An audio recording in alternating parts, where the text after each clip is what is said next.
یہ پیغمبر جو ہم نے مخلوق کی اصلاح کے لیے بھیجے ہیں، ان کو ہم نے ایک دوسرے پر فضیلت عطا کی ہے۔ ان میں سے بعض وہ ہیں جن سے اللہ نے کلام فرمایا، اور ان میں سے بعض کو اس نے بدرجہ بلندی عطا کی، اور ہم نے عیسیٰ ابن مریم کو کھلی نشانیاں دی اور روح القدس سے ان کی مدد فرمائی۔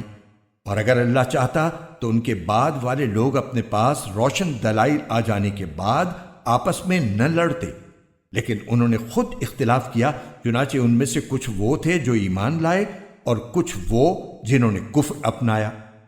اور اگر اللہ چاہتا تو وہ آپس میں نہ لڑتے، لیکن اللہ وہی کرتا ہے جو وہ چاہتا ہے۔ اے ایمان والو، جو رزق ہم نے تمہیں دیا ہے اس میں سے وہ دن آنے سے پہلے پہلے اللہ کے راستے میں خرچ کر لو، جس دن نہ کوئی سودا ہوگا، نہ کوئی دوستی کام آئے گی اور نہ کوئی سفارش ہو سکے گی۔ اور ظالم وہ لوگ ہیں جو کفر اختیار کیے ہوئے ہیں۔ اللہ وہ ہے جس کے سوا کوئی معبود نہیں، جو سدا زندہ ہے، جو پوری کائنات سنبھالے ہوئے ہے، جس کو نہ کبھی اونگ لگتی ہے نہ نیند۔ آسمانوں میں جو کچھ ہے وہ بھی، اور زمین میں جو کچھ ہے وہ بھی، سب اسی کا ہے۔ کون ہے جو اس کے حضور اس کی اجازت کے بغیر کسی کی سفارش کر سکے؟ وہ سارے بندوں کے تمام آگے پیچھے کے حالات کو خوب جانتا ہے، اور وہ لوگ اس کے علم کی کوئی بات اپنے علم کے دائرے میں نہیں لا سکتے سوائے اس بات کے جسے وہ خود چاہے۔ اس کی کرسی نے سارے آسمانوں اور زمین کو گھیرا ہوا ہے، اور ان دونوں کی نگہبانی سے اسے ذرا بھی بوجھ نہیں ہوتا، اور وہ بڑا عالی مقام صاحب عظمت ہے۔ دین کے معاملے میں کوئی زبردستی نہیں ہے۔ ہدایت کا راستہ گمراہی سے ممتاز ہو کر واضح ہو چکا۔ اس کے بعد جو شخص طاغوت کا انکار کر کے اللہ پر ایمان لائے گا، اس نے ایک مضبوط کنڈا تھام لیا جس کے ٹوٹنے کا کوئی امکان نہیں، اور اللہ خوب سننے والا ہے، سب کچھ جاننے والا ہے۔ اللہ ایمان والوں کا رکھوالا ہے، وہ انہیں اندھیریوں سے نکال کر روشنی میں لاتا ہے، اور جن لوگوں نے کفر اپنا لیا ہے ان کے رکھوالے وہ شیطان ہیں جو انہیں روشنی سے نکال کر اندھیریوں میں لے جاتی ہیں۔ وہ سب آگ کے باسی ہیں، وہ ہمیشہ اسی میں رہیں گے۔ کیا تم نے اس شخص کے حال پر غور کیا جس کو اللہ نے سلطنت کیا دے دی تھی کہ وہ اپنے پروردگار کے وجود ہی کے بارے میں ابراہیم سے بحث کرنے لگا؟ جب ابراہیم نے کہا کہ میرا پروردگار وہ ہے جو زندگی بھی دیتا ہے اور موت بھی، تو وہ کہنے لگا کہ میں بھی زندگی دیتا ہوں اور موت دیتا ہوں۔ ابراہیم نے کہا، اچھا، اللہ تو سورج کو مشرق سے نکالتا ہے، تم ذرا اسے مغرب سے تو نکال کر لاؤ۔ اس پر وہ کافر مبہوت ہو کر رہ گیا، اور اللہ ایسے ظالموں کو ہدایت نہیں دیا کرتا۔ یا تم نے اس جیسے شخص کے واقعے پر غور کیا جس کا ایک بستی پر ایسے وقت گزر ہوا جب وہ چھتوں کے بل گری پڑی تھی؟ اس نے کہا کہ اللہ اس بستی کو اس کے مرنے کے بعد کیسے زندہ کرے گا؟ پھر اللہ نے اس شخص کو 100 سال تک کے لیے موت دی، اس کے بعد زندہ کر دیا، اور پھر پوچھا کہ تم کتنے عرصے تک اس حالت میں رہے ہو؟ اس نے کہا، 1 دن یا 1 دن کا کچھ حصہ۔ اللہ نے کہا، نہیں، بلکہ تم 100 سال اسی طرح رہے ہو۔ اب اپنے کھانے پینے کی چیزوں کو دیکھو کہ وہ ذرا نہیں سڑیں، اور دوسری طرف اپنے گدھے کو دیکھو کہ گل سڑ کر اس کا کیا حال ہو گیا ہے۔ اور یہ ہم نے اس لیے کیا تاکہ ہم تمہیں لوگوں کے لیے اپنی قدرت کا ایک نشان بنا دیں۔ اور اب اپنے گدھے کی ہڈیوں کو دیکھو کہ ہم کس طرح انہیں اٹھاتے ہیں، پھر ان کو گوشت کا لباس پہناتے ہیں۔ چنانچہ جب حقیقت کھل کر اس کے سامنے آ گئی تو وہ بول اٹھا کہ مجھے یقین ہے اللہ ہر چیز پر قدرت رکھتا ہے۔ اور اس وقت کا تذکرہ سنو جب ابراہیم نے کہا تھا کہ میرے پروردگار، مجھے دکھائیے کہ آپ مردوں کو کیسے زندہ کرتے ہیں۔ اللہ نے کہا، کیا تمہیں یقین نہیں؟ کہنے لگے، یقین کیوں نہ ہوتا، مگر یہ خواہش اس لیے کی ہے تاکہ میرے دل کو پورا اطمینان حاصل ہو جائے۔ اللہ نے کہا، اچھا تو 4 پرندے لو اور انہیں اپنے سے مانوس کر لو، پھر ان کو ذبح کر کے ان کا ایک ایک حصہ ہر پہاڑ پر رکھ دو، پھر ان کو بلاؤ وہ چاروں تمہارے پاس دوڑے چلے آئیں گے۔ اور جان رکھو کہ اللہ پوری طرح صاحب اقتدار بھی ہے، اعلیٰ درجے کی حکمت والا بھی۔ جو لوگ اللہ کے راستے میں اپنے مال خرچ کرتے ہیں ان کی مثال ایسی ہے جیسے ایک دانہ 7 بالیں اگائے اور ہر بال میں 100 دانے ہوں، اور اللہ جس کے لیے چاہتا ہے ثواب میں کئی گنا اضافہ کر دیتا ہے۔ اللہ بہت وسعت والا اور بڑے علم والا ہے۔ جو لوگ اپنے مال اللہ کے راستے میں خرچ کرتے ہیں پھر خرچ کرنے کے بعد نہ احسان جتلاتے ہیں اور نہ کوئی تکلیف پہنچاتے ہیں، وہ اپنے پروردگار کے پاس اپنا ثواب پائیں گے، نہ ان کو کوئی خوف لاحق ہوگا اور نہ کوئی غم پہنچے گا۔ بھلی بات کہہ دینا اور درگزر کرنا اس صدقے سے بہتر ہے جس کے بعد کوئی تکلیف پہنچائی جائے، اور اللہ بڑا بے نیاز بہت بردبار ہے۔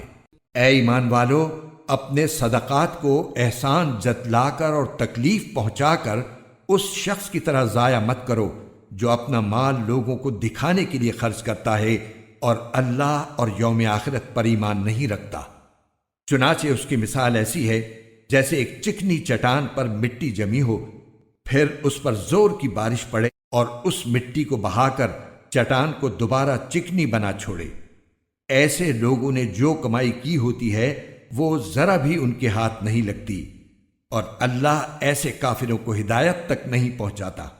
اور جو لوگ اپنے مال اللہ کی خوشنودی طلب کرنے کے لیے اور اپنے آپ میں پختگی پیدا کرنے کے لیے خرچ کرتے ہیں ان کی مثال ایسی ہے جیسے ایک باغ کسی ٹیلے پر واقع ہو، اس پر زور کی بارش برسے تو وہ دگنا پھل لے کر آئے، اور اگر اس پر زور کی بارش نہ بھی برسے تو ہلکی پھوار بھی اس کے لیے کافی ہے۔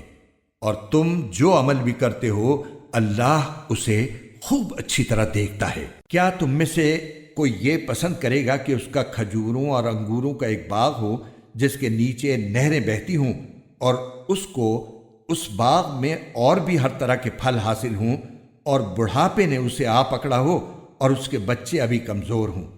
اتنے میں ایک آگ سے بھرا بگولا آ کر اس کو اپنی زد میں لے لے اور پورا باغ جل کر رہ جائے۔ اسی طرح اللہ تمہارے لیے اپنی آیات کھول کھول کر بیان کرتا ہے تاکہ تم غور کرو۔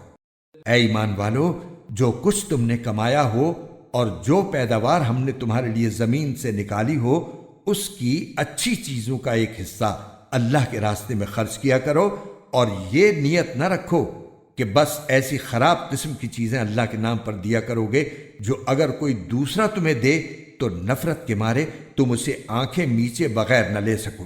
اور یاد رکھو کہ اللہ ایسا بے نیاز ہے کہ ہر قسم کی تعریف اسی کی طرف لوٹتی ہے۔ شیطان تمہیں مفلسی سے ڈراتا ہے اور تمہیں بے حیائی کا حکم دیتا ہے، اور اللہ تم سے اپنی مغفرت اور فضل کا وعدہ کرتا ہے۔ اللہ بڑی وسعت والا، ہر بات جاننے والا ہے۔ وہ جس کو چاہتا ہے دانائی عطا کر دیتا ہے، اور جسے دانائی عطا ہو گئی اسے وافر مقدار میں بھلائی مل گئی۔ اور نصیحت وہی لوگ حاصل کرتے ہیں جو سمجھ کے مالک ہیں۔ اور تم جو کوئی خرچ کرو یا کوئی منت مانو اللہ اسے جانتا ہے، اور ظالموں کو کسی طرح کے مددگار میسر نہیں آئیں گے۔ اگر تم صدقات ظاہر کر کے دو تب بھی اچھا ہے، اور اگر ان کو چھپا کر فقراء کو دو تو یہ تمہارے حق میں کہیں بہتر ہے، اور اللہ تمہاری برائیوں کا کفارہ کر دے گا، اور اللہ تمہارے تمام کاموں سے پوری طرح باخبر ہے۔ اے پیغمبر، ان کافروں کو راہ راست پر لے آنا آپ کی ذمہ داری نہیں ہے، لیکن اللہ جس کو چاہتا ہے راہ راست پر لے آتا ہے۔ اور جو مال بھی تم خرچ کرتے ہو وہ خود تمہارے فائدے کے لیے ہوتا ہے، جبکہ تم اللہ کی خوشنودی طلب کرنے کے سوا کسی اور غرض سے خرچ نہیں کرتے۔ اور جو مال بھی تم خرچ کرو گے تمہیں پورا پورا دیا جائے گا، اور تم پر ذرا بھی ظلم نہیں ہوگا۔ مالی امداد کے بطور خاص مستحق وہ فقراء ہیں جنہوں نے اپنے آپ کو اللہ کی راہ میں اس طرح مقید کر رکھا ہے کہ وہ معاش کی تلاش کے لیے زمین میں چل پھر نہیں سکتے، چونکہ وہ اتنے پاک دامن ہیں کہ کسی سے سوال نہیں کرتے، اس لیے ناواقف آدمی انہیں مالدار سمجھتا ہے۔ تم ان کے چہرے کی علامتوں سے ان کی اندرونی حالت کو پہچان سکتے ہو۔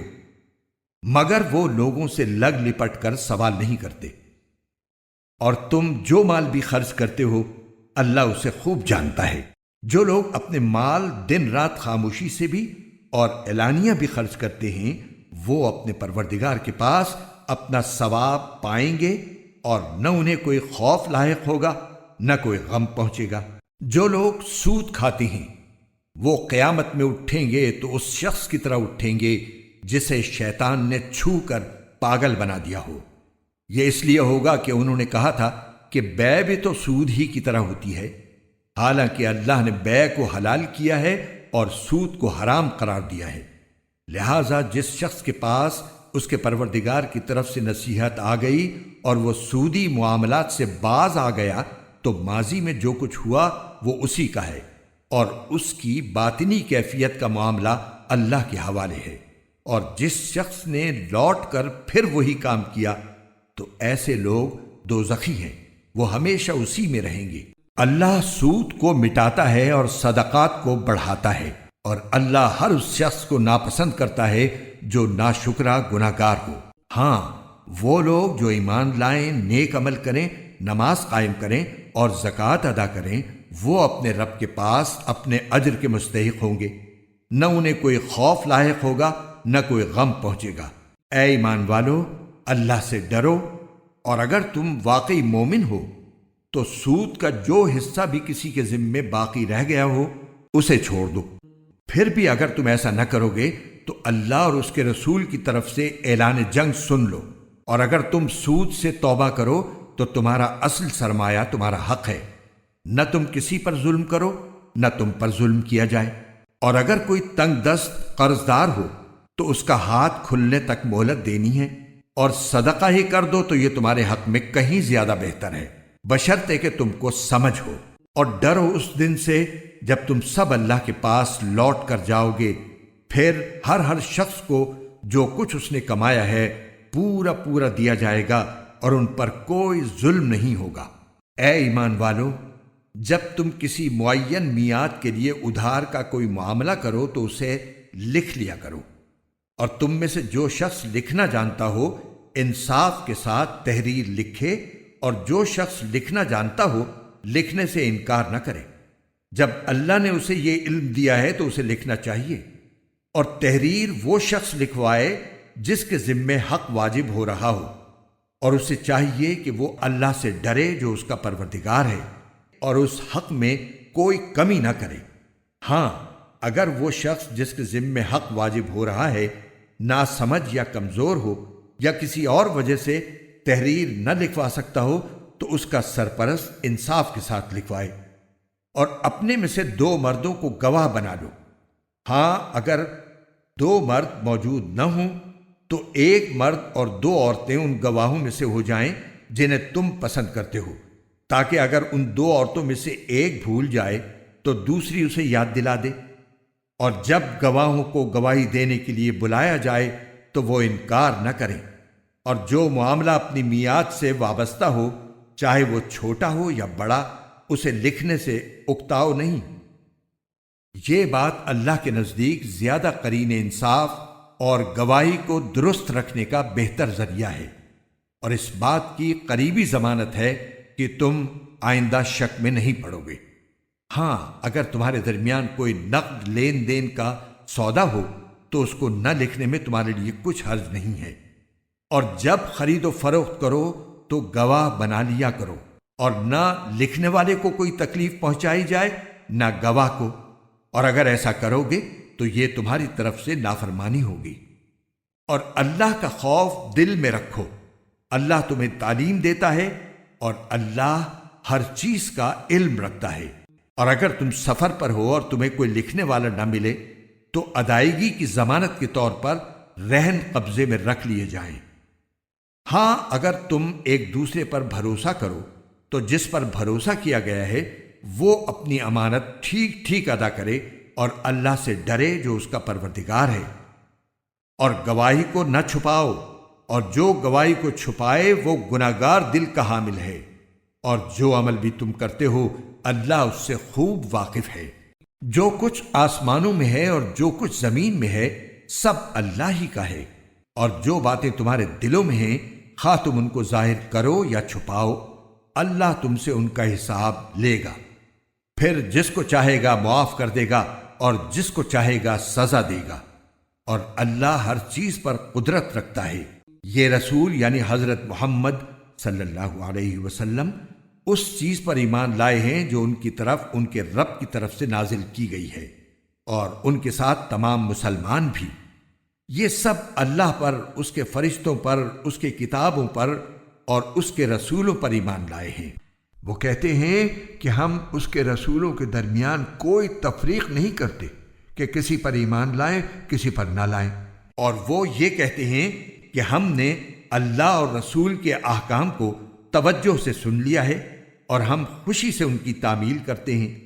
اے ہمارے پروردگار، ہم آپ کی مغفرت کے طلبگار ہیں اور آپ ہی کی طرف ہمیں لوٹ کر جانا ہے۔ اللہ کسی بھی شخص کو اس کی وسعت سے زیادہ ذمہ داری نہیں سونپتا۔ اس کو فائدہ بھی اسی کام سے ہوگا جو وہ اپنے ارادے سے کرے، اور نقصان بھی اسی کام سے ہوگا جو اپنے ارادے سے کرے۔ مسلمانوں، اللہ سے یہ دعا کیا کرو کہ اے ہمارے پروردگار، اگر ہم سے کوئی بھول چوک ہو جائے تو ہماری گرفت نہ فرمائیے، اور اے ہمارے پروردگار، ہم پر اس طرح کا بوجھ نہ ڈالیے جیسا آپ نے ہم سے پہلے لوگوں پر ڈالا تھا، اور اے ہمارے پروردگار، ہم پر ایسا بوجھ نہ ڈالیے جسے اٹھانے کی ہم میں طاقت نہ ہو، اور ہماری خطاؤں سے درگزر فرمائیے، ہمیں بخش دیجئے اور ہم پر رحم فرمائیے، آپ ہی ہمارے حامی و ناصر ہیں، اس لیے کافر لوگوں کے مقابلے میں ہمیں نصرت عطا فرمائیے۔ شروع اللہ کے نام سے جو سب پر مہربان ہے، بہت مہربان ہے۔ الف لام میم۔ اللہ وہ ہے جس کے سوا کوئی معبود نہیں، جو سدا زندہ ہے، جو پوری کائنات سنبھالے ہوئے ہے۔ اس نے تم پر وہ کتاب نازل کی ہے جو حق پر مشتمل ہے، جو اپنے سے پہلی کتابوں کی تصدیق کرتی ہے، اور اسی نے تورات اور انجیل اتاری جو اس سے پہلے لوگوں کے لیے مجسم ہدایت بن کر آئی تھیں، اور اسی نے حق و باطل کو پرکھنے کا معیار نازل کیا۔ بے شک جن لوگوں نے اللہ کی آیتوں کا انکار کیا ہے ان کے لیے سخت عذاب ہے، اور اللہ زبردست اقتدار کا مالک اور برائی کا بدلہ دینے والا ہے۔ یقین رکھو کہ اللہ سے کوئی چیز چھپ نہیں سکتی، نہ زمین میں نہ آسمان میں۔ وہی ہے جو ماؤں کے پیٹ میں جس طرح چاہتا ہے تمہاری صورتیں بناتا ہے، اس کے سوا کوئی معبود نہیں۔ وہ زبردست اقتدار کا بھی مالک ہے، اعلیٰ درجے کی حکمت کا بھی۔ اے رسول، وہی اللہ ہے جس نے تم پر کتاب نازل کی ہے، جس کی کچھ آیات تو محکم ہیں جن پر کتاب کی اصل بنیاد ہے، اور کچھ دوسری آیات متشابہ ہیں۔ اب جن لوگوں کے دلوں میں ٹیڑھ ہے وہ ان متشابہ آیتوں کے پیچھے پڑے رہتے ہیں تاکہ فتنہ پیدا کریں اور ان آیتوں کی تعویلات تلاش کریں، حالانکہ ان آیتوں کا ٹھیک ٹھیک مطلب اللہ کے سوا کوئی نہیں جانتا۔ اور جن لوگوں کا علم پختہ ہے وہ یہ کہتے ہیں کہ ہم اس مطلب پر ایمان لاتے ہیں جو اللہ کو معلوم ہے۔ سب کچھ ہمارے پروردگار ہی کی طرف سے ہے، اور نصیحت وہی لوگ حاصل کرتے ہیں جو عقل والے ہیں۔ ایسے لوگ یہ دعا کرتے ہیں کہ اے ہمارے رب، تو نے ہمیں جو ہدایت عطا فرمائی ہے اس کے بعد ہمارے دلوں میں ٹیڑھ پیدا نہ ہونے دے، اور خاص اپنے پاس سے ہمیں رحمت عطا فرما۔ بے شک تیری اور صرف تیری ذات وہ ہے جو بے انتہا بخشش کی خوگر ہے۔ ہمارے پروردگار، تو تمام انسانوں کو ایک ایسے دن جمع کرنے والا ہے جس کے آنے میں کوئی شک نہیں۔ بے شک اللہ اپنے وعدے کی خلاف ورزی نہیں کرتا۔ حقیقت یہ ہے کہ جن لوگوں نے کفر اپنا لیا ہے، اللہ کے مقابلے میں نہ ان کی دولت ان کے کچھ کام آئے گی، نہ ان کی اولاد، اور وہی ہیں جو آگ کا ایندھن بن کر رہیں گے۔ ان کا حال فرعون اور ان سے پہلے کے لوگوں کے معاملے جیسا ہے۔ انہوں نے ہماری آیتوں کو جھٹلایا، چنانچہ اللہ نے ان کو ان کے گناہوں کی وجہ سے پکڑ میں لے لیا، اور اللہ کا عذاب بڑا سخت ہے۔ جن لوگوں نے کفر اپنا لیا ہے ان سے کہہ دو کہ تم مغلوب ہوگے، اور تمہیں جمع کر کے جہنم کی طرف لے جایا جائے گا، اور وہ بہت برا بچھونا ہے۔ تمہارے لیے ان دو گروہوں کے واقعے میں بڑی نشانی ہے جو ایک دوسرے سے ٹکرائے تھے۔ ان میں سے ایک گروہ اللہ کے راستے میں لڑ رہا تھا اور دوسرا کافروں کا گروہ تھا جو اپنے آپ کو کھلی آنکھوں ان سے کئی گنا زیادہ دیکھ رہا تھا، اور اللہ جس کی چاہتا ہے اپنی مدد سے تائید کرتا ہے۔ بے شک اس واقعے میں آنکھوں والوں کے لیے عبرت کا بڑا سامان ہے۔ لوگوں کے لیے ان چیزوں کی محبت خوشنما بنا دی گئی ہے جو ان کی نفسانی خواہش کے مطابق ہوتی ہیں، یعنی عورتیں، بچے، سونے چاندی کے لگے ہوئے ڈھیر، نشان لگائے ہوئے گھوڑے، چوپائے اور کھیتیاں، یہ سب دنیاوی زندگی کا سامان ہے، لیکن ابدی انجام کا حسن تو صرف اللہ کے پاس ہے۔ کہہ دو، کیا میں تمہیں وہ چیزیں بتاؤں جو ان سب سے کہیں بہتر ہیں؟ جو لوگ تقوی اختیار کرتے ہیں ان کے لیے ان کے رب کے پاس وہ باغات ہیں جن کے نیچے نہریں بہتی ہیں، جن میں وہ ہمیشہ رہیں گے، اور پاکیزہ بیویاں ہیں، اور اللہ کی طرف سے خوشنودی ہے، اور تمام بندوں کو اللہ اچھی طرح دیکھ رہا ہے۔ یہ وہ لوگ ہیں جو کہتے ہیں کہ اے ہمارے پروردگار، ہم آپ پر ایمان لے آئے ہیں، اب ہمارے گناہوں کو بخش دیجئے اور ہمیں دوزخ کے عذاب سے بچا لیجئے۔ یہ لوگ بڑے صبر کرنے والے ہیں، سچائی کے خوگر ہیں، عبادت گزار ہیں، اللہ کی خوشنودی کے لیے خرچ کرنے والے ہیں، اور سحری کے اوقات میں استغفار کرتے رہتے ہیں۔ اللہ نے خود اس بات کی گواہی دی ہے، اور فرشتوں اور اہل علم نے بھی، کہ اس کے سوا کوئی معبود نہیں جس نے انصاف کے ساتھ کائنات کا انتظام سنبھالا ہوا ہے۔ اس کے سوا کوئی عبادت کے لائق نہیں جس کا اقتدار بھی کامل ہے، حکمت بھی کامل۔ بے شک معتبر دین تو اللہ کے نزدیک اسلام ہی ہے، اور جن لوگوں کو کتاب دی گئی تھی انہوں نے الگ راستہ لا علمی میں نہیں بلکہ علم آ جانے کے بعد محض آپس کی ضد کی وجہ سے اختیار کیا، اور جو شخص بھی اللہ کی آیتوں کو جھٹلائے تو اسے یاد رکھنا چاہیے کہ اللہ بہت جلد حساب لینے والا ہے۔ پھر بھی اگر یہ لوگ تم سے جھگڑیں تو کہہ دو کہ میں نے تو اپنا رخ اللہ کی طرف کر لیا ہے، اور جنہوں نے میری اتباع کی ہے انہوں نے بھی، اور اہل کتاب سے اور عرب کے ان پڑھ مشرکین سے کہہ دو کہ کیا تم بھی اسلام لاتے ہو؟ پھر اگر وہ اسلام لے آئیں تو ہدایت پا جائیں گے، اور اگر انہوں نے منہ موڑا تو تمہاری ذمہ داری صرف پیغام پہنچانے کی حد تک ہے، اور اللہ تمام بندوں کو خود دیکھ رہا ہے۔ جو لوگ اللہ کی آیتوں کو جھٹلاتے ہیں اور نبیوں کو ناحق قتل کرتے ہیں اور انصاف کی تلقین کرنے والوں کو بھی قتل کرتے ہیں، ان کو دردناک عذاب کی خوشخبری سنا دو۔ یہ وہ لوگ ہیں جن کے اعمال دنیا اور آخرت میں غارت ہو چکے ہیں، اور ان کو کسی قسم کے مددگار نصیب نہیں ہوں گے۔ کیا تم نے ان لوگوں کو نہیں دیکھا جنہیں کتاب کا ایک حصہ دیا گیا تھا کہ انہیں اللہ کی کتاب کی طرف دعوت دی جاتی ہے تاکہ وہ ان کے درمیان فیصلہ کرے؟ اس کے باوجود ان میں سے ایک گروہ منہ موڑ کر انحراف کر جاتا ہے۔ یہ سب اس لیے ہے کہ انہوں نے یہ کہا ہوا ہے کہ ہمیں گنتی کے چند دنوں کے سوا آگ ہرگز نہیں چھوئے گی، اور انہوں نے جو جھوٹی باتیں تراش رکھی ہیں انہوں نے ہی ان کے دین کے معاملے میں ان کو دھوکے میں ڈال دیا ہے۔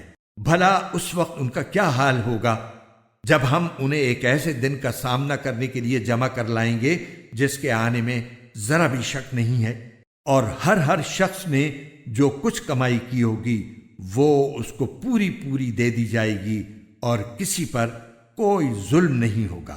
کہو کہ اے اللہ، اے اقتدار کے مالک، تو جس کو چاہتا ہے اقتدار بخشتا ہے، اور جس سے چاہتا ہے اقتدار چھین لیتا ہے، اور جس کو چاہتا ہے عزت بخشتا ہے، اور جس کو چاہتا ہے رسوا کر دیتا ہے۔ تمام تر بھلائی تیرے ہی ہاتھ میں ہے، یقیناً تو ہر چیز پر قادر ہے۔ تو ہی رات کو دن میں داخل کرتا ہے اور دن کو رات میں داخل کرتا ہے، اور تو ہی بے جان چیز میں سے جاندار کو برآمد کر لیتا ہے اور جاندار میں سے بے جان چیز نکال لاتا ہے، اور جس کو چاہتا ہے بے حساب رزق عطا فرماتا ہے۔ مومن لوگ مسلمانوں کو چھوڑ کر کافروں کو اپنا یار و مددگار نہ بنائیں، اور جو ایسا کرے گا اس کا اللہ سے کوئی تعلق نہیں، الا یہ کہ تم ان کے ظلم سے بچنے کے لیے بچاؤ کا کوئی طریقہ اختیار کرو، اور اللہ تمہیں اپنے عذاب سے بچاتا ہے اور اسی کی طرف سب کو لوٹ کر جانا ہے۔ اے رسول، لوگوں کو بتا دو کہ جو کچھ تمہارے دلوں میں ہے تم اسے چھپاؤ یا ظاہر کرو، اللہ اسے جان لے گا، اور جو کچھ آسمانوں میں ہے اور جو کچھ زمین میں ہے وہ سب جانتا ہے، اور اللہ ہر چیز پر قادر ہے۔ وہ دن یاد رکھو جس دن کسی بھی شخص نے نیکی کا جو کام کیا ہوگا اسے اپنے سامنے موجود پائے گا، اور برائی کا جو کام کیا ہوگا اس کو بھی اپنے سامنے دیکھ کر یہ تمنا کرے گا کہ کاش اس کے اور اس کی بدی کے درمیان بہت دور کا فاصلہ ہوتا۔ اور اللہ تمہیں اپنے عذاب سے بچاتا ہے، اور اللہ اپنے بندوں پر بہت شفقت رکھتا ہے۔ اے پیغمبر، لوگوں سے کہہ دو کہ اگر تم اللہ سے محبت رکھتے ہو تو میری اتباع کرو، اللہ تم سے محبت کرے گا اور تمہاری خاطر تمہارے گناہ معاف کر دے گا، اور اللہ بہت معاف کرنے والا بڑا مہربان ہے۔ کہہ دو کہ اللہ اور رسول کی اطاعت کرو، پھر بھی اگر منہ موڑو گے تو اللہ کافروں کو پسند نہیں کرتا۔ اللہ نے آدم، نوح، ابراہیم کے خاندان اور عمران کے خاندان کو چن کر تمام جہانوں پر فضیلت دی تھی۔ یہ ایسی نسل تھی جس کے افراد نیکی اور اخلاص میں ایک دوسرے سے ملتے جلتے تھے، اور اللہ ہر ایک کی بات سننے والا ہے، ہر چیز کا علم رکھتا ہے۔ چنانچہ اللہ کے دعا سننے کا وہ واقعہ یاد کرو جب عمران کی بیوی نے کہا تھا کہ یا رب، میں نے نذر مانی ہے کہ میرے پیٹ میں جو بچہ ہے میں اسے ہر کام سے آزاد کر کے تیرے لیے وقف رکھوں گی، میری اس نذر کو قبول فرما، بے شک تو سننے والا ہے، ہر چیز کا علم رکھتا ہے۔ پھر جب ان سے لڑکی پیدا ہوئی تو وہ حسرت سے کہنے لگیں، یا رب، یہ تو مجھ سے لڑکی پیدا ہو گئی ہے، حالانکہ اللہ کو خوب علم تھا کہ ان کے یہاں کیا پیدا ہوا ہے، اور لڑکا لڑکی جیسا نہیں ہوتا، میں نے اس کا نام مریم رکھ دیا ہے، اور میں اسے اور اس کی اولاد کو شیطان مردود سے حفاظت کے لیے آپ کی پناہ میں دیتی ہوں۔ چنانچہ اس کے رب نے اس مریم کو بطریق احسن قبول کیا اور اسے بہترین طریقے سے پروان چڑھایا، اور زکریا اس کے سرپرست بنے۔ جب بھی زکریا ان کے پاس ان کی عبادت گاہ میں جاتے، ان کے پاس کوئی رزق پاتے۔ انہوں نے پوچھا، مریم، تمہارے پاس یہ چیزیں کہاں سے آئیں؟ وہ بولیں، اللہ کے پاس سے، اللہ جس کو چاہتا ہے بے حساب رزق دیتا ہے۔ اس موقع پر زکریا نے اپنے رب سے دعا کی، کہنے لگے، یا رب، مجھے خاص اپنے پاس سے پاکیزہ اولاد عطا فرما دے، بے شک تو دعا کا سننے والا ہے۔ چنانچہ ایک دن جب زکریا عبادت گاہ میں نماز پڑھ رہے تھے، فرشتوں نے انہیں آواز دی کہ اللہ آپ کو یحییٰ کی پیدائش کی خوشخبری دیتا ہے، جو اس شان سے پیدا ہوں گے کہ اللہ کے ایک کلمے کی تصدیق کریں گے، لوگوں کے پیشوا ہوں گے، اپنے آپ کو نفسانی خواہشات سے مکمل طور پر روکے ہوئے ہوں گے، اور نبی ہوں گے، اور ان کا شمار راست بازوں میں ہوگا۔ زکریا نے کہا، یا رب، میرے یہاں لڑکا کس طرح پیدا ہوگا جبکہ مجھے بڑھاپا آ پہنچا ہے اور میری بیوی بانجھ ہے؟ اللہ نے کہا، اسی طرح اللہ جو چاہتا ہے کرتا ہے۔ انہوں نے کہا، پروردگار، میرے لیے کوئی نشانی مقرر کر دیجئے۔ اللہ نے کہا، تمہاری نشانی یہ ہوگی کہ تم 3 دن تک اشاروں کے سوا کوئی بات نہیں کر سکو گے، اور اپنے رب کا کثرت سے ذکر کرتے رہو، اور ڈھلے دن کے وقت بھی اور صبح سویرے بھی اللہ کی تسبیح کیا کرو۔ اور اب اس وقت کا تذکرہ سنو جب فرشتوں نے کہا تھا کہ اے مریم، بے شک اللہ نے تمہیں چن لیا ہے، تمہیں پاکیزگی عطا کی ہے، اور دنیا جہان کی ساری عورتوں میں تمہیں منتخب کر کے فضیلت بخشی ہے۔ اے مریم، تم اپنے رب کی عبادت میں لگی رہو اور سجدہ کرو، اور رکوع کرنے والوں کے ساتھ رکوع بھی کیا کرو۔ اے پیغمبر، یہ سب غیب کی خبریں ہیں جو ہم وحی کے ذریعے تمہیں دے رہے ہیں، تم اس وقت ان کے پاس نہیں تھے۔ جب وہ یہ طے کرنے کے لیے اپنے قلم ڈال رہے تھے کہ ان میں سے کون مریم کی کفالت کرے گا، اور نہ اس وقت تم ان کے پاس تھے جب وہ اس مسئلے میں ایک دوسرے سے اختلاف کر رہے تھے۔ وہ وقت بھی یاد کرو جب فرشتوں نے مریم سے کہا تھا کہ اے مریم، اللہ تعالیٰ تمہیں اپنے ایک کلمے کی پیدائش کی خوشخبری دیتا ہے جس کا نام مسیح عیسیٰ ابن مریم ہوگا، جو دنیا اور آخرت دونوں میں صاحب وجاہت ہوگا اور اللہ کے مقرب بندوں میں سے ہوگا، اور وہ گہوارے میں بھی لوگوں سے بات کرے گا اور بڑی عمر میں بھی، اور راست باز لوگوں میں سے ہوگا۔ مریم نے کہا، پروردگار، مجھ سے لڑکا کیسے پیدا ہو جائے گا جبکہ مجھے کسی بشر نے چھوا تک نہیں؟ اللہ نے فرمایا، اللہ اسی طرح جس کو چاہتا ہے پیدا کرتا ہے۔ جب وہ کوئی کام کرنے کا فیصلہ کر لیتا ہے تو صرف اتنا کہتا ہے کہ ہو جا، بس وہ ہو جاتا ہے۔ اور وہی اللہ اس کو یعنی عیسیٰ ابن مریم کو کتاب و حکمت اور تورات و انجیل کی تعلیم دے گا، اور اسے بنی اسرائیل کے پاس رسول بنا کر بھیجے گا جو لوگوں سے یہ کہے گا کہ میں تمہارے پاس تمہارے رب کی طرف سے ایک نشانی لے کر آیا ہوں، اور وہ نشانی یہ ہے کہ میں تمہارے سامنے گارے سے پرندے جیسی ایک شکل بناتا ہوں، پھر اس میں پھونک مارتا ہوں تو وہ اللہ کے حکم سے پرندہ بن جاتا ہے، اور میں اللہ کے حکم سے پیدائشی اندھے اور کوڑھی کو تندرست کر دیتا ہوں اور مردوں کو زندہ کر دیتا ہوں، اور تم لوگ جو کچھ اپنے گھروں میں کھاتے یا ذخیرہ کر کے رکھتے ہو میں وہ سب بتا دیتا ہوں۔ اگر تم ایمان لانے والے ہو تو ان تمام باتوں میں تمہارے لیے کافی نشانی ہے، اور جو کتاب مجھ سے پہلے آ چکی ہے یعنی تورات، میں اس کی تصدیق کرنے والا ہوں، اور اس لیے بھیجا گیا ہوں تاکہ کچھ چیزیں جو تم پر حرام کی گئی تھی اب تمہارے لیے حلال کر دوں، اور میں تمہارے پاس تمہارے پروردگار کی طرف سے نشانی لے کر آیا ہوں، لہٰذا اللہ سے ڈرو اور میرا کہنا مانو۔ بے شک اللہ میرا بھی پروردگار ہے اور تمہارا بھی پروردگار، یہی سیدھا راستہ ہے کہ صرف اسی کی عبادت کرو۔ پھر جب عیسیٰ نے محسوس کیا کہ وہ کفر پر آمادہ ہیں تو انہوں نے اپنے پیروں سے کہا، کون کون لوگ ہیں جو اللہ کی راہ میں میرے مددگار ہوں؟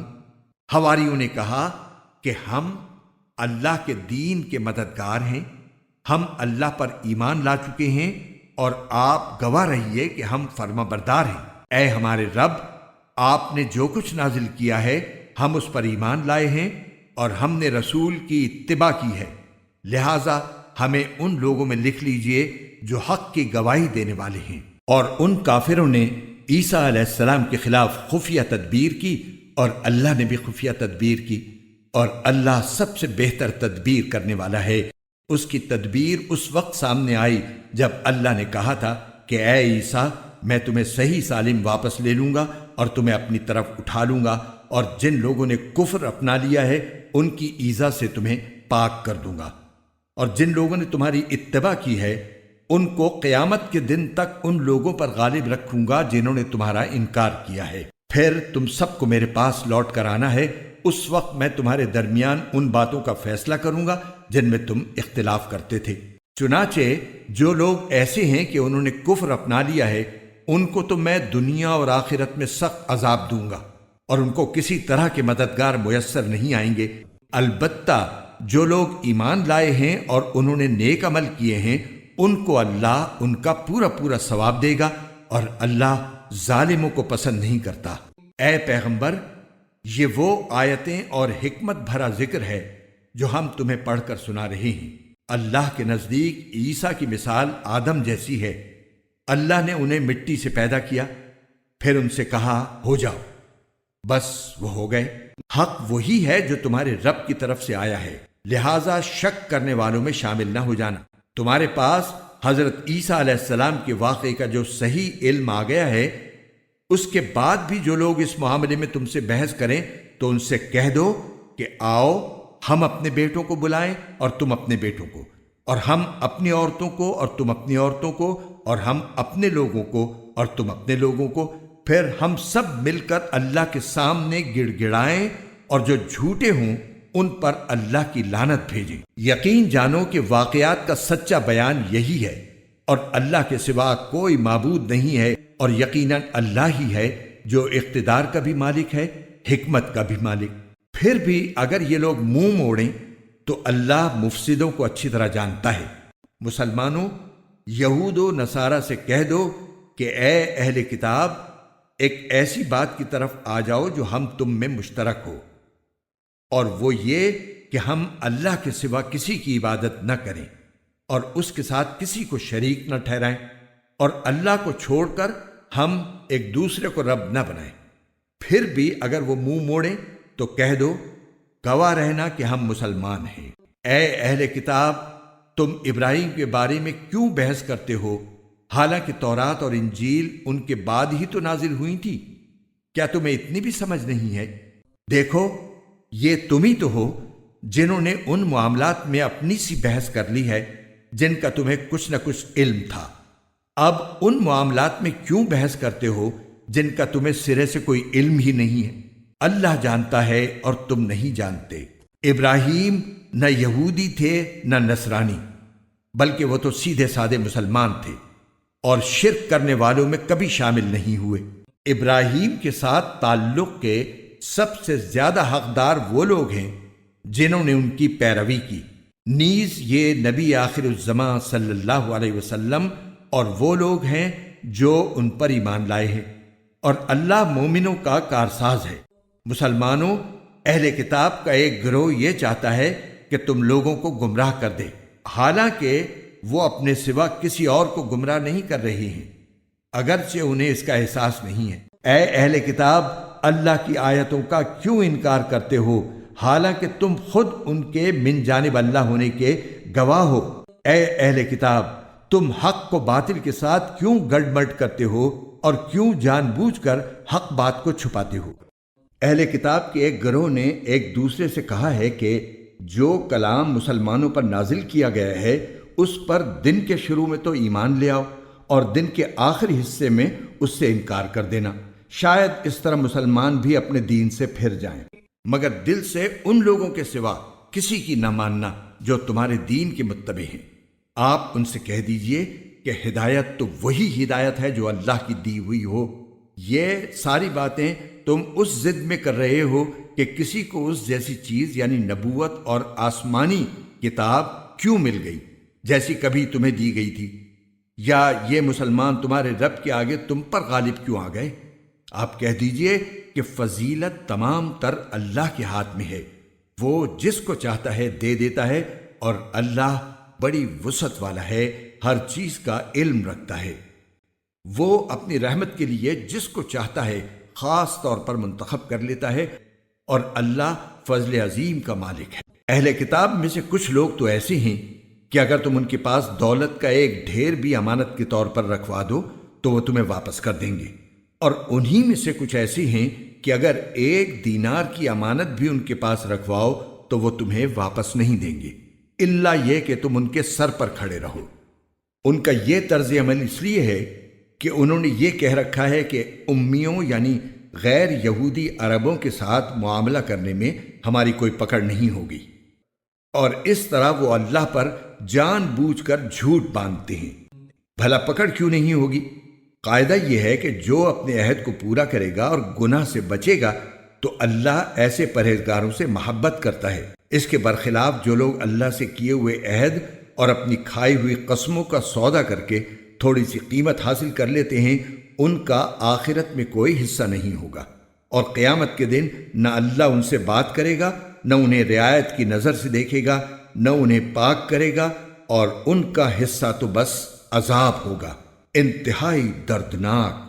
اور انہی میں سے ایک گروہ کے لوگ ایسے ہیں جو کتاب یعنی تورات پڑھتے وقت اپنی زبانوں کو مروڑتے ہیں تاکہ تم ان کی مروڑ کر بنائی ہوئی اس عبارت کو کتاب کا حصہ سمجھو، حالانکہ وہ کتاب کا حصہ نہیں ہوتی، اور وہ کہتے ہیں کہ یہ عبارت اللہ کی طرف سے ہے، حالانکہ وہ اللہ کی طرف سے نہیں ہوتی، اور اس طرح وہ اللہ پر جانتے بوجھتے جھوٹ باندھتے ہیں۔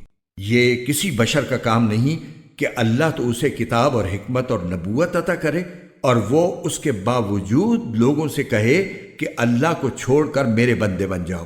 اس کے بجائے وہ تو یہی کہے گا کہ اللہ والے بن جاؤ، کیونکہ تم جو کتاب پڑھاتے رہے ہو اور جو کچھ پڑھتے رہے ہو اس کا یہی نتیجہ ہونا چاہیے، اور نہ وہ تمہیں یہ حکم دے سکتا ہے کہ فرشتوں اور پیغمبروں کو معبود قرار دے دو۔ جب تم مسلمان ہو چکے تو کیا اس کے بعد وہ تمہیں کفر اختیار کرنے کا حکم دے گا؟ اور ان کو وہ وقت یاد دلاؤ جب اللہ نے پیغمبروں سے عہد لیا تھا کہ اگر میں تم کو کتاب اور حکمت عطا کروں، پھر تمہارے پاس کوئی رسول آئے جو اس کتاب کی تصدیق کرے جو تمہارے پاس ہے، تو تم اس پر ضرور ایمان لاؤ گے اور ضرور اس کی مدد کرو گے۔ اللہ نے ان پیغمبروں سے کہا تھا کہ کیا تم اس بات کا اقرار کرتے ہو اور میری طرف سے دی ہوئی یہ ذمہ داری اٹھاتے ہو؟ انہوں نے کہا تھا ہم اقرار کرتے ہیں۔ اللہ نے کہا تو پھر ایک دوسرے کے اقرار کے گواہ بن جاؤ، اور میں بھی تمہارے ساتھ گواہی میں شامل ہوں۔ اس کے بعد بھی جو لوگ ہدایت سے منہ موڑیں گے تو ایسے لوگ نافرمان ہوں گے۔ اب کیا یہ لوگ اللہ کے دین کے علاوہ کسی اور دین کی تلاش میں ہیں؟ حالانکہ آسمانوں اور زمین میں جتنی مخلوقات ہیں ان سب نے اللہ ہی کے آگے گردن جھکا رکھی ہے، کچھ نے خوشی سے اور کچھ نے ناچار ہو کر، اور اسی کی طرف وہ سب لوٹ کر جائیں گے۔ کہہ دو کہ ہم ایمان لائے اللہ پر اور جو کتاب ہم پر اتاری گئی اس پر اور اس ہدایت پر جو ابراہیم، اسماعیل، اسحاق، یعقوب اور ان کی اولاد پر ان کے پروردگار کی طرف سے اتاری گئی، اور ان باتوں پر جو موسیٰ، عیسیٰ اور دوسرے پیغمبروں کو عطا کی گئیں۔ ہم ان پیغمبروں میں سے کسی کے درمیان کوئی فرق نہیں کرتے، اور ہم اسی ایک اللہ کے آگے سر جھکائے ہوئے ہیں۔ جو کوئی شخص اسلام کے سوا کوئی اور دین اختیار کرنا چاہے گا تو اس سے وہ دین قبول نہیں کیا جائے گا، اور آخرت میں وہ ان لوگوں میں شامل ہوگا جو سخت نقصان اٹھانے والے ہیں۔ اللہ ایسے لوگوں کو کیسے ہدایت دے جنہوں نے ایمان لانے کے بعد کفر اختیار کر لیا، حالانکہ وہ گواہی دے چکے تھے کہ یہ رسول سچے ہیں اور ان کے پاس اس کے روشن دلائل بھی آ چکے تھے۔ اللہ ایسے ظالموں کو ہدایت نہیں دیا کرتا۔ ایسے لوگوں کی سزا یہ ہے کہ ان پر اللہ کی، فرشتوں کی اور تمام انسانوں کی پھٹکار ہے۔ اسی پھٹکار میں یہ ہمیشہ رہیں گے، نہ ان کے لیے عذاب ہلکا کیا جائے گا اور نہ انہیں کوئی مہلت دی جائے گی۔ البتہ جو لوگ اس سب کے بعد بھی توبہ کر کے اپنی اصلاح کر لیں تو بے شک اللہ بہت بخشنے والا ہے، بڑا مہربان ہے۔ اس کے برخلاف جن لوگوں نے ایمان لانے کے بعد کفر اختیار کیا پھر کفر میں بڑھتے ہی چلے گئے، ان کی توبہ ہرگز قبول نہ ہوگی۔ ایسے لوگ راستے سے بالکل ہی بھٹک چکے۔ جن لوگوں نے کفر اپنایا اور کافر ہونے کی حالت ہی میں مرے، ان میں سے کسی سے پوری زمین بھر کر سونا بھی قبول نہیں کیا جائے گا، خواہ وہ اپنی جان چھڑانے کے لیے اس کی پیشکش ہی کیوں نہ کرے۔ ان کو تو دردناک عذاب ہو کر رہے گا اور ان کو کسی قسم کے مددگار میسر نہیں آئیں گے۔